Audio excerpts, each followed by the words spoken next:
I thank the chairman of the delegation of Uzbekistan for his statement, and I now have the honor of inviting the representative of the Republic of Moldova, His Excellency Mr.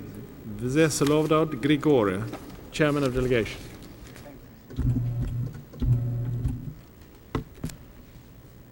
Mr. President, at the outset, I would like to congratulate you on your election as President of the 60th session of the General Assembly. My delegation is confident that your knowledge and vast professional experience will assure a strong and competent leadership to this august body. Let me also pay a well-deserved tribute to your predecessor, Mr. Jinping, whose tireless efforts guided the member states through difficult negotiations that resulted in the adoption of the outcome document of the high-level plenary meeting. Mr. President, a few days ago, speaking from this high rostrum, the President of the Republic of Moldova, Vladimir Voronin, reaffirmed my country's unwavering support to the United Nations and its commitment to work together with other member states towards the renewal and the strengthening of the UN system. We need an effective United Nations organization, rich in its diversity, united in its resolve, able to address the challenges and threats confronting the contemporary world. The 2005 World Summit outcome provides a fair assessment of the threats and challenges in the areas of peace, security, development, and human rights, and rightly emphasizes their interconnected nature. The world leaders agreed on a number of concrete actions and steps that need to be undertaken in all these areas. These measures might not meet everyone's expectations, but they reflect a degree of consensus that is both challenging and inspiring. Since one of the aims of the World Summit was to assess the process of implementation of the Millennium Declaration, it is heartening to see the strong and unambiguous commitment from donor and developing countries to achieve the Millennium Development Goals by 2015. The measures outlined in the area of financing for development, debt cancellation, trade promotion, investment, and other specific areas pertaining to development need to be thoroughly implemented. Developed and developing countries must build their declared global partnership for development on the basis of mutual confidence and respect, whereas aid effectiveness and quality are ensured by the balance of appropriate financing, good governance, and sound policies. In the area of peace and security, the Republic of Moldova welcomes the clear condemnation of terrorism and supports the call to conclude and agree the draft of a comprehensive convention on international terrorism, including a legal definition of terrorist acts during the current session of the General Assembly. The Republic of Moldova signed during the 2005 summit the International Convention for the Suppression of Acts of Nuclear Terrorism, which is further indication of our ongoing commitment to contribute to the multilateral efforts aimed at strengthening the United Nations anti-terrorist legal framework. My country welcomes the decision to create a peace-building commission as one of the main achievements of the summit. As conceived, this body has a good potential to bring much-needed coherence to strategies of post-conflict peace-building and recovery, provided that we succeed in making it operational by the end of this year. Unfortunately, the outcome document pays far less attention to conflict prevention and conflict resolution, especially with regard to internal conflicts. Many regional organizations have been entrusted under the provisions of Chapter 8 of the Charter to deal with a number of conflicts that are not in the focus of the UN Security Council. But as the report of the high-level panel rightly pointed out, the efforts of the regional organizations, and I quote, do not absolve the United Nations of its primary responsibilities for peace and security, unquote. UN needs a more systematic outreach to these regional organizations. Steps should be taken to increase their accountability, particularly in the case of protracted or frozen conflicts, when situation is not improving or even worsens over the years. We would like to recall also the proposals aimed at enhancing UN capabilities and role in conflict mediation made by the high-level panel, but left aside in discussions. One of these proposals is to give the Department of Political Affairs additional resources and to restructure it in order to provide more consistent and professional mediation support. No conflict in the world should be left out of UN's attention, irrespective of whether they are on the Security Council agenda or not. As many other member states, we regret the failure to agree a section on non-proliferation and disarmament in the summit outcome document. But it must not preclude our further common efforts to build consensus around the global nuclear non-proliferation regime and the pursuit of nuclear disarmament. We appreciate the outcome document's support for the implementation of the program of action to prevent, combat, and eradicate the illicit trade in small arms and light weapons in all its aspects. But in order to make a real difference, member states should expedite and conclude negotiations on legally binding agreements on the marking and tracing, as well as the brokering and transfer of small arms and light weapons. The Republic of Moldova fully endorses the commitment to create a Human Rights Council. We look forward to speedy and productive negotiations on the Council's mandate, size, membership, and working procedures. We place high expectations on this standing body's ability to protect and even enforce respect for fundamental human rights, especially in the cases of humanitarian crime or conflict zones out of sovereign states' control. My country also supports the decision to strengthen the Office of the High Commissioner for Human Rights and its field offices. As a country that placed the concepts of democracy and rule of law at the core of its system since gaining independence, the Republic of Moldova welcomes the reaffirmation of democracy as an universal value in the outcome document and the creation of the new Democracy Fund. The success of the UN reform depends on the member states' ability to implement measures leading to the revitalization of the General Assembly, increase of effectiveness of ECOSOC and the UN Secretariat. Although the issue of expanding the Security Council proved to be highly divisive, an enormous amount of work has been done to explore different options.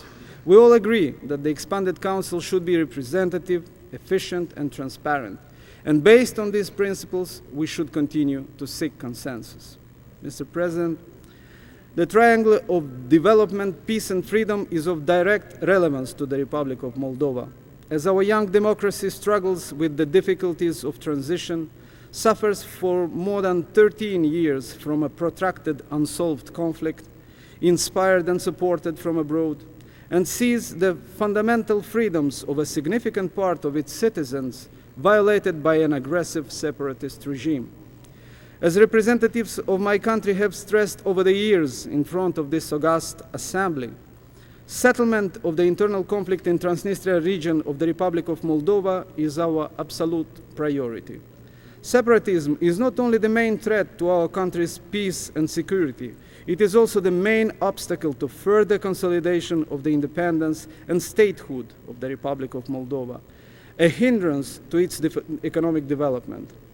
The reintegration of the country respecting the principle of territorial integrity and sovereignty is a prerequisite for a stable and prosperous Republic of Moldova able to achieve its strategic internal and external objectives. The Republic of Moldova has worked faithfully and constructively towards this end for many years, looking for a peaceful, just, and lasting solution of this political conflict, fostering the dialogue with the self-appointed Transnistrian leaders with the help of mediating countries and the OSCE.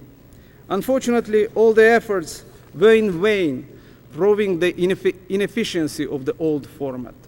With support and encouragement from abroad, the separatist leaders have been using the negotiations process to legitimize themselves as representing the will of the inhabitants from the Transnistrian region of the Republic of Moldova, promoting the idea of a pseudo-statehood for which there are no ethnic, religious, or other plausible grounds.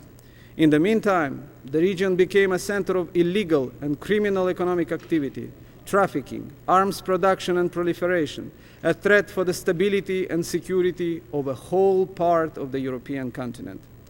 Its multinational population lives under the constant press of the separatist regime's propaganda and under the surveillance of its security structures, being constantly intimidated and harassed. This situation cannot continue indefinitely. There is a growing sense of urgency in the Moldovan society, expressed in an unprecedented consensus and resolve of all political parties about the ways and means to settle the conflict. Political momentum is building up as Ukraine advanced a new plan for the settlement.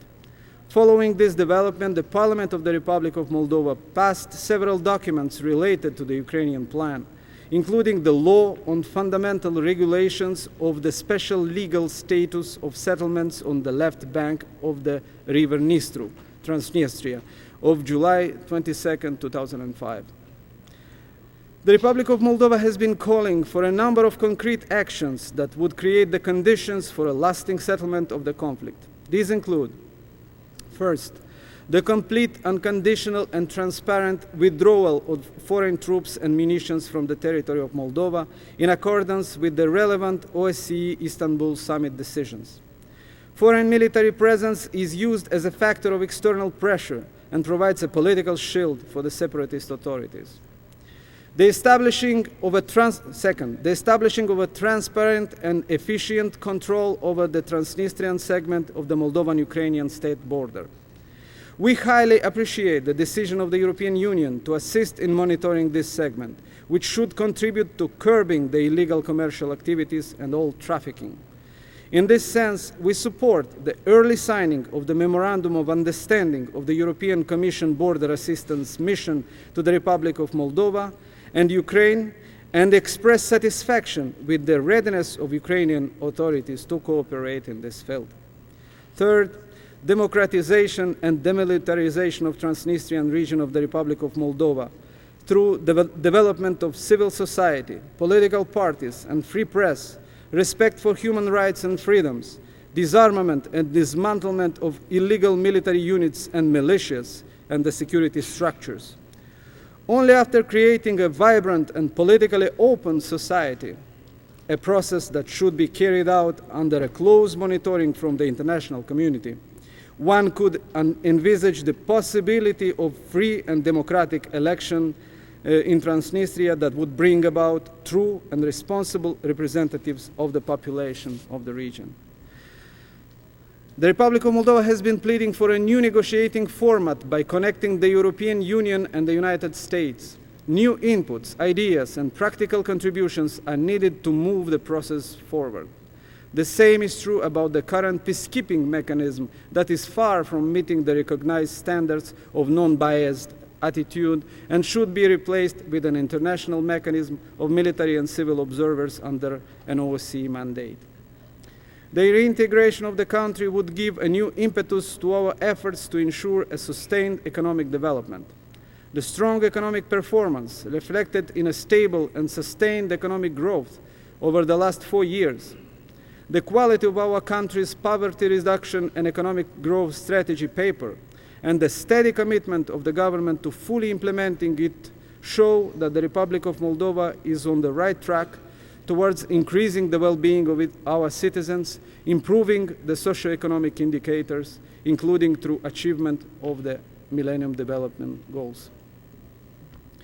The Republic of Moldova has irreversibly chosen the way of European integration as the strategic objective of its foreign policy.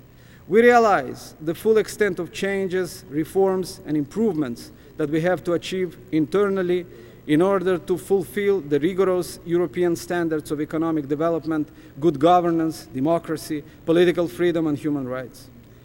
Our optimism regarding the success of Moldova's aspirations roots in the firm will of the entire society to mobilize our resources in order to achieve this objective. Successful and complete implementation of the European Union Moldova Action Plan will open for us the possibility to rise to a new level of contractual relations with the EU, provided by this document.